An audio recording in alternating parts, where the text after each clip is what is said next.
Abisala Eshma. Alam niyo ba, tingnan niyo mga guys. Tingnan niyo.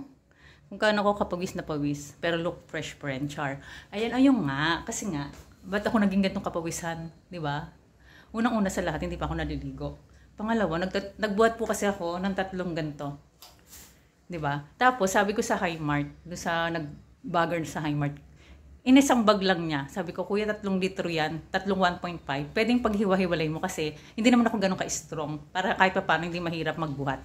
Bakit nga ba kami magluluto? Bakit nga ba? Yun nga, kasi nga, birthday ni mama. Actually, wala naman talaga kaming handa. Magluluto lang kami ng espesyal na hapunan namin. Kakain lang kami ng magkakapatid ng espesyal na hapunan. Yun. Tingnan niyo mamaya kung ano aming iluluto. Ayan yan, no. I-prefer ko na at ako ang namalengke. Pero mamayang mga 2 o'clock, pupunta ako ng simbahan, yung sa Fatima. Kasi dadalawin ko si mother. At ayun na. Tingnan niyo ako mamaya. Hi! Now I'm back. Narito na ako ngayon sa Fatima Church. At bibisitahin natin si mother at si father. Titirik tayo ng kandila sa ating birthday girl. Ito na ako. Ako lang mag-isa.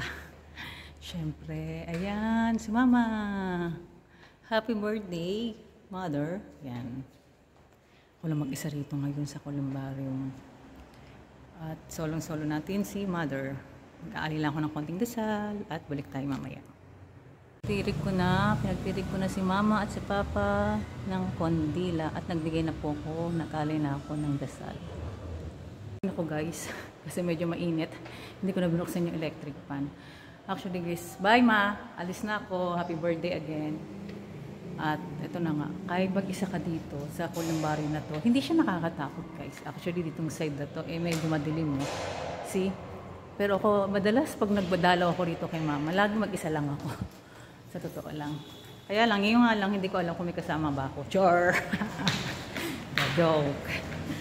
Mga guys, nasa labas na ako. Next stop natin. Ang dami kong ganap, diba? Next stop natin. Bibili tayo ng cake. Bye-bye!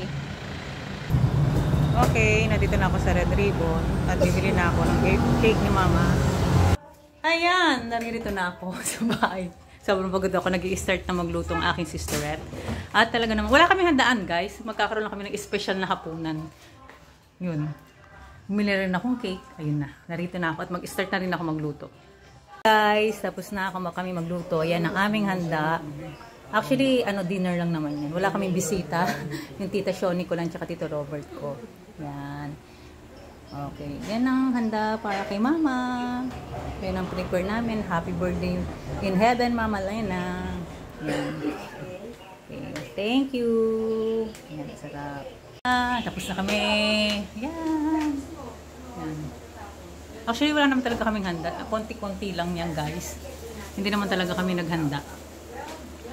Special na dinner lang ba. Nakalimutan ko, guys. Meron pala kaming fruit salad. Yellow. Yan. Pabili natin sa kanya ng yellow. Yan. Thank you, guys. Kain tayo. Okay. Yan. Kakain na kami. Baka mapapakamay mo. Ayun, ang laki ng shrimp mo. Ano dinuto mo ka direta? Ano tikleng? Yes, of course. Yan. Tito Robert. Ay, laki yung lobster. Okay, kakain kami. Kasi tulog na yun. Ginising ko lang. Hindi nakahiga lang pala. Kaya ba di niya pa naluluto? Ang laki ng ulo. Meron ka din? Ako. Ako marunong magkain ng crabs eh. Ito dapat Yung kapatid ko magaling kumain ng crabs. yun, ganito. Yan. Sarap. Thank you. Pupunta ko lang po yung kapit. Pagkita mo nga kung paano kumain ng crabs sa mga dalubhasa. yung mga professional. Professional eater. Hindi kasi talaga ako marunong guys kumain ng crabs. Hindi talaga. Yan, siya. O, tingnan mo. Ang galing niya. O.